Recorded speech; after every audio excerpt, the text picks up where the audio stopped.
Hi, I'm Dana, and today I really want to talk about what autistic people are capable of. But the reality is that it's going to be about what I'm capable of, because as much as I talk about autism, I can only share what it's like to be autistic from my own experience. I don't know other people's experiences, I don't know other people's lives, I just know what I do and how things feel for me and the way things are for me. And hopefully some people can relate to that, but this is very much just my experience. There might be like something I've seen online, something I heard from a friend, but it is about me, it's about my experience. I can't speak for everybody. And I'm also not trying to. So with that being said, I don't want to do a big long intro because that perfectly encapsulates my first point, which is that we're all different. We all have different capabilities, we all have different support needs. Every autistic person is capable of different things from the next. And I think that's the thing that's really most inspired this video probably, because I get so many comments from people saying, well, I'm autistic and I can do this thing you can't do, or they can't do this thing that I can do. And I'm always like, okay, yeah, that's because we're different people. Like, we have different capabilities and that's okay. And I know that there can be lots of different reasons that people have that opinion, but I think so much of it does boil down to just not really understanding that we're all different, you know? As much as you may be able to relate to a lot of autistic people, especially like content creators online, we are probably looking for the people that we relate to. So we don't really see the people that have the differences to us, and it can be quite off-putting. It can feel a little bit weird when someone that you relate to suddenly can do or can't do something that you can do as an autistic person. But it's just because you're different people, it's, you know, it's fine. And I think another thing that's not considered there, which is my next point, is that there's often a lot of co-occurring conditions that come alongside autism. A lot of people will also have dyscalculia or dyspraxia or dyslexia. A lot of us will also have things like EDS and hypermobility and general like physical body issues as well. There's all sorts of other things that can go into people's experience of living as an autistic person that isn't necessarily just them being autistic. And obviously there's also mental health. Like, autistic people experience mental health outside of just being autistic. For me personally, that means that I have a lot of anxiety. I have an anxiety disorder. I can't function a lot of the time due to the combination of my autism and anxiety. It's not just one or the other. And I also think that they do both like feed into each other and react to each other. It's a lot of my experience as an autistic person is very heavily affected by how anxious I am as an autistic person. And as much as I think they do tie in together, I'm also very aware that a lot of other autistic people are not as anxious as I am. But a lot of people are very quick to assume you're like not being autistic or faking autism or actually having some sort of other disorder, when it is very much just that co-occurring conditions play so much into the autistic experience for a lot of people. And obviously it massively just ties into the fact that we are all very different and we're all in different parts of life. We all have different lives that we're leading. There are so many different just parts of everything that go into being a person, never mind being an autistic person. And I know that personally there's a lot of things that I do have going on that are co-occurring that I just haven't been able to deal with until quite recently, because I'm autistic and it was just too difficult. I didn't realise certain things were normal, you know? Like, I have so much body and joint and like weird pain that I just assumed everyone had, and that was completely normal for everyone. You know, like, I already experienced a lot of demand avoidance and struggle with that, as well as just finding the motivation to do things mentally.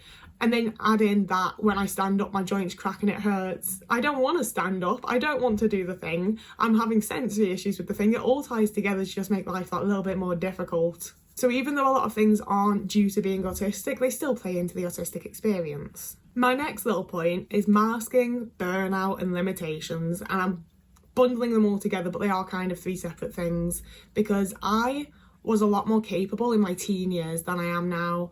And I think some of that is just that I had the support of, like, I didn't have to clean a house, I didn't have to cook my own dinners, you know, like I had a school dinner and then my mum made my food. So much of my like day-to-day life was just less me having to do things anyway. But then I was also heavily masking throughout my childhood and teen years. I didn't have the option of not being able to do a lot of things, you know, a lot of things that I can't do now and that I realistically couldn't do then. We'll get into that later. But there were so many things that I had no choice. I had to do it, you know. It was either, you know, go to school, socialise with these people, say hi to this person, do this thing, or be absolutely screamed at and abused by my mother, you know. Like, I didn't feel like I had a choice. So as difficult and horrible as the things were to do, I did them because it was the better option that I had, and it was entirely my masked version of myself that was able to do those things. So when I got to 17, I hit burnout. I physically like could not force myself to do a single thing anymore. I'd moved out of my parents' house, I was living with a very abusive partner, and I just dropped out of college and stayed in bed. I had probably like 2.5 to 3 years of just, I barely moved, you know, like I stayed in my flat, I didn't go out, I didn't see people, I saw my partner when he came home from work and that was it. And I just did not do anything. And then because I was in that situation, the type of mask that I had to wear completely changed. I wasn't having to try to be this like teenager filled with potential going to go far in life. I suddenly had to be this like wife/mother thing and cook his meals and do the dishes and clean up after him. Because again, if I didn't do those things and mask in that way, the consequences of him being mad at me and him being annoyed with me and him being upset was way worse than just somehow managing to find the motivation and the strength to actually do stuff. Like, so much of my ability to do things has been entirely motivated by fear and abuse, quite frankly. And it was also a thing of being extremely heavily masked, not knowing that I was autistic and being like, well, everyone else can do this stuff. You know, I was putting so much pressure and expectation on myself because I didn't know that I wasn't like everybody else. I didn't know why things were so hard for me. And I assumed that things were equally difficult for everyone else as well. And they'd just found some way of getting through it and found some way of dealing with it that I hadn't discovered yet. So finding out that I'm autistic and learning more about autism and what it means to be autistic meant that I could actually finally set limitations on things. So that's where we get into like, there's lots of things that realistically, technically, I can do, I am capable of, but it puts me into such a mental position and such a physical reaction, and it is just so damaging for me as a person in my general day-to-day life and existence that I will say that I can't do it.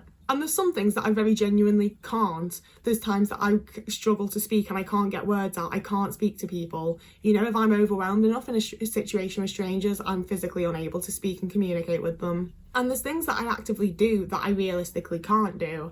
Like, I do my food shop and I go shopping nearly every single day because I never know what the fuck I want to eat. I spend so long in the shop every day just like staring at the options and trying to decide what brand and what I want to eat and what I'm going to do. Realistically, I can't do a food shop. It's a massive, massive struggle, and I often fail at it and buy stuff where I'm like, oh, I don't actually want to eat that, so I'm just not going to eat today now. Or I'm halfway through a meal and suddenly it's the wrong thing, or I'm halfway through cooking and realise I didn't actually get all the ingredients I need. It is realistically not something that I can do to like an acceptable standard, you know? But I live on my own. My only option is doing it, so I have to do it. So I can do it, but I don't do it well. You know, even putting my absolute best into it and trying my hardest, I can't do it appropriately. I can't do it to the standard I actually need to do it. And similarly, I'm a good cook, and when I enjoy cooking, when I'm in the mood to cook, when I have the mental and like physical energy to cook a meal, I can cook an incredible meal. But if I don't have the mental energy, if I don't have, you know, if things aren't lined up in just the right fucking way for me, I cannot cook a meal. I will have to order takeout. I will go days without actually eating anything because I just physically, like, mentally, physically cannot find it within me to cook a meal. So yes, I can cook, but like 6 days of the fucking week I can't, you know? There's many days where it's a microwave meal or some shit that I can just throw in the oven because I can cook, but I can't. And that's where we tie into my final point, which is that there's so many factors that depend on what I'm capable of on any given day. Say I'm going to a social event at 2 p.m. I've been able to get up at a normal, like, reasonable time. I haven't had to be stressed the night before about waking up at a certain time, because if I have to wake up at, say, 7 a.m, I'm going to be super fucking anxious now I need to wake up at 7 a.m, and I have a history of sleeping through alarms and not actually waking up on time.